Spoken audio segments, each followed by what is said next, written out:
The bell above the bakery door rang with a tired, uneven sound, like it had been rung too many times by people who already knew what answer they would get. Warm air filled with the smell of vanilla, sugar, and butter wrapped around Elena as she stepped inside, but it couldn't loosen the tight knot in her chest. She paused near the door, adjusting the sleeves of her worn cardigan, steadying her breath. The bakery looked cheerful and bright, almost cruelly so, with glass cases glowing under soft lights and cakes displayed like treasures meant for other lives. Behind the counter, cakes stood tall and flawless, layered in pastel colors and crowned with delicate decorations. Each one carried a small white card with a price written in neat ink. Elena avoided staring at them too long. She already knew what they cost. She had checked before coming, counted the money in her purse twice, and still come up short. Today was her daughter Sophia's 7th birthday, and even that simple truth felt heavy in her chest. The young woman behind the counter smiled politely. "Good morning. How can I help you?" Elena swallowed. Her voice came out softer than she intended. "I wanted to ask if you have any expired cakes. Or maybe one from yesterday."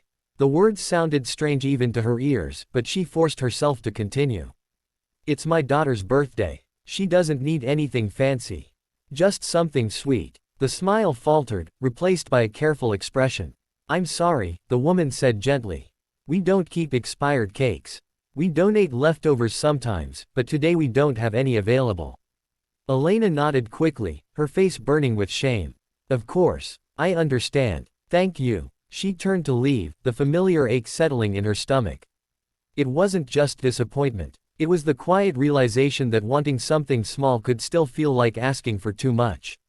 "Excuse me." The voice was calm, steady. Elena turned and saw a man standing near the bread shelves.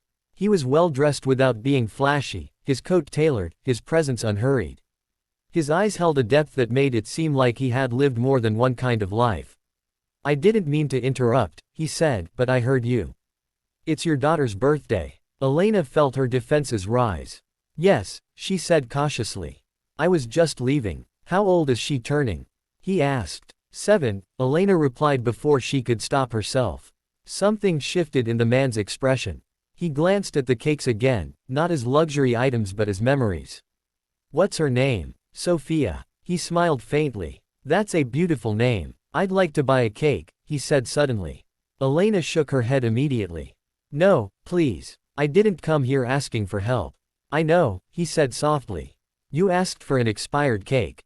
That tells me everything." His tone held no judgment, only understanding. "My name is Daniel. And once, not so long ago, I was the one asking questions like that."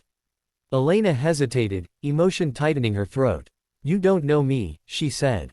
"Or my daughter." "No," Daniel replied. "But I know what it's like to love someone so much it hurts when you can't give them something simple." He turned to the counter. "What kind of cake does she like?" The woman behind the counter leaned forward. "We have a strawberry cake with pink frosting." Elena closed her eyes briefly. "That's her favorite." Daniel nodded. "Then that one." As the cake was boxed and tied with ribbon, Elena stood still, unsure how to react. Gratitude and pride tangled painfully inside her. Daniel paid quietly, without making a show of it, then handed her the box. "For Sophia," he said. Elena accepted it with trembling hands. "Thank you," she whispered. "I don't know how to repay you."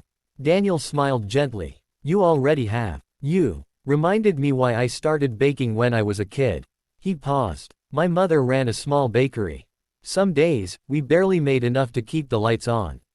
But she never let a child leave without a smile." Elena felt tears sting her eyes. "Then you know how important this is." "Yes," he said. "Children remember these moments. Even more than we think." They walked outside together, the sunlight breaking through the clouds. The cake felt warm in Elena's arms, heavier than flour and sugar alone. At home, Sophia's eyes widened when she saw the box. Her laughter filled the small apartment, pure and unguarded. As Elena watched her daughter blow out the candles, she felt something shift inside her, a quiet healing she hadn't known she needed. Across town, Daniel sat in his office overlooking the city, but his thoughts were far from numbers and contracts. He remembered his mother's tired smile, the way she wiped flour from her hands before hugging him. That day, he realized wealth wasn't what filled his life with meaning. It was moments like a 7-year-old smile, fragile and unforgettable. And somewhere between a bakery and a small apartment, two lives changed, bound together by a cake that was never expired at all, but perfectly timed.